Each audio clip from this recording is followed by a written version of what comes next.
एक छोटा सा कस्बा था। वहां रहती थी अनन्या, गरीब घर की बेटी। घर में ज्यादा पैसे नहीं थे, पर उसे दो चीजों का बहुत शौक था: महंगा मेकअप और अच्छे कपड़े। अरे अनन्या, इतना मेकअप कौन करता है रोज? पैसों की हालत तो देख। माँ, थोड़ा सा तो लगा लेने दो। मैं भी लड़की हूँ, सपने मुझे भी देखने का हक है। उसके पास एक छोटा सा मेकअप पाउच था, आधा टूटे आई शैडो, दो लिपस्टिक और एक लोकल काजल। बस इन्हीं से वो दुल्हन जैसी फील ले लेती थी। एक दिन वो मंदिर से लौट रही थी कि अचानक एक बाइक पास में रुकती है। वहीं से कहानी में एंट्री होती है आरव की, एक अमीर घर का लड़का।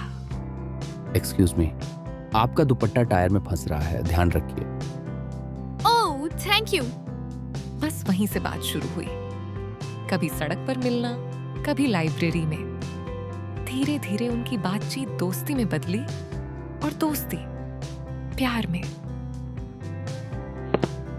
एक दिन दोनों पार्क में मिलते हैं।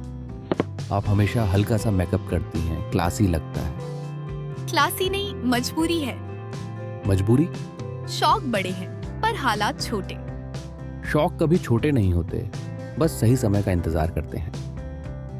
अगली शाम दोनों फिर से पार्क में मिलते हैं। अनन्या, मैं तुमसे कुछ कहना चाहता हूँ। बोलो ना आरव, क्या बात है? तुम इतने परेशान क्यों लग रहे हो? डर लग रहा है, कैसे कहूँ तुमसे अपने दिल की बात। डरो मत, बोलो।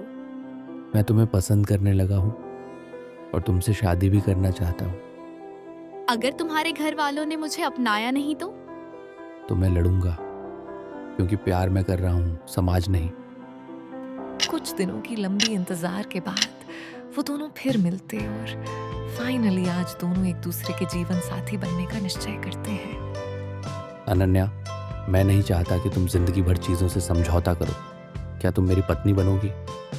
मैं गरीब घर से हूँ, मेरे शौक भी तुम्हारे स्टेटस से मेल नहीं खाते। जिस लड़की के शौक इतने साफ हों, वो मेरे घर की शान बनेगी। दोनों एक दूसरे को प्यार भरी निगाहों से देखते रहते हैं। आरव कुछ दिनों बाद अपने घर में अपनी और अनन्या के बारे में शादी का बात करता है। माँ, पापा, मैं आप लोगों से कुछ कहना चाहता हूँ। हमें भी तुमसे कुछ बात करनी है। हम चाहते हैं कि अब तुम्हारी शादी कर दी जाए। हाँ पापा, मैं एक लड़की से प्यार करता हूँ और मैं चाहता हूँ कि मेरी शादी उसी से हो। अच्छा, अच्छी घर की तो है ना? हाँ माँ। ठीक है बेटा, तुझे जो सही लगे। तुम्हारी पसंद हमारी पसंद। कुछ ही दिनों में बड़े धूमधाम से दोनों की शादी हो जाती है। गृह प्रवेश के समय अनन्या थोड़ी उदास थी। क्या हुआ बेटा, तुम इतनी उदास क्यों लग रही हो? अनन्या रोने लगती है। मैं आपने शादी में बहुत अच्छे कपड़े पहनना चाहती थी और अच्छी मेकअप करना चाहती थी, पर मैं बहुत साधारण ही कपड़े पहनी हूँ। कोई बात नहीं बेटी, फिर भी तुम बहुत ही सुंदर लग रही हो। चलो अब मुस्कुरा दो। सभी हंसने लगते हैं। अगली सुबह अनन्या तैयार होकर और थोड़े अच्छे कपड़े पहनकर बाहर आती है। ये वही कपड़े होते हैं जो उसने अपने मायके से लाई होती है, थोड़ी सादे रंग की। बहू आरव बता रहा था कि तुम्हें सजने संवरने का बहुत शौक है। हाँ माँ जी, पर जितने कपड़े और मेकअप है उतने में ही तैयार हो लेती हूँ। नहीं, पर आज से तुम अपने शौक को पूरा करो और आज ही जाकर तुम अच्छे अच्छे कपड़े और मेकअप खरीद लेना। अनन्या बहुत ही खुश हो जाती है और खुशी से उसके आंखों में आंसू आ जाते हैं। अगले ही दिन वो बहुत सारी शॉपिंग करके आती है, जिसमें अच्छे अच्छे कपड़े और बहुत सारे ब्रांडेड मेकअप होते हैं। अब वो रोज सुबह सुबह अच्छे से तैयार होकर खुशी खुशी सबके लिए खाना बनाती। ऐसे ही एक दिन सुबह जब वो तैयार होने लगती है तो वो देखती है कि उसकी लिपस्टिक गिर के टूट गई है और वो उस दिन बिना लिपस्टिक लगाए बाहर आ जाती है। वो उस दिन बहुत ही शांत और उदास रहती है। सुबह से शाम हो जाती है। शाम में अनन्या की सास पूछती है, बेटा, आज तुम इतनी परेशान और उदास क्यों लग रही हो? माँ जी, आज मेरी लिपस्टिक गिरकर टूट गई और मेरी मेकअप अधूरी रह गई। इसमें परेशान होने वाली कौन सी बात है? तुम मेरी लिपस्टिक यूज कर लो। नहीं माँ जी, वो मेरी फेवरेट लिपस्टिक थी। वहीं से आरव उन दोनों की बातें सुन लेता है। शाम में सभी लोग खाना खाकर सो जाते हैं, पर अनन्या अभी भी उदास रहती है और उदास मन से सो भी जाती है। अगले दिन वो फिर से सुबह हमेशा की तरह तैयार होती है, पर आज भी बिना लिपस्टिक के। ठीक है अनन्या, मैं चलता हूँ ऑफिस। ठीक है। उसी शाम जब आरव घर आता है तो अनन्या के लिए उसकी फेवरेट लिपस्टिक लाता है। आरव अनन्या से कहता है, अपनी आंखें बंद करो, मैं तुम्हारे लिए कुछ लाया हूँ। क्यों मजाक कर रहे हो? मेरा मूड ठीक नहीं है। अरे आंखें बंद तो करो, ये लो तुम्हारी फेवरेट लिपस्टिक। तुम्हारा उदास चेहरा मुझसे देखा नहीं जाता। ओह, थैंक यू सो मच।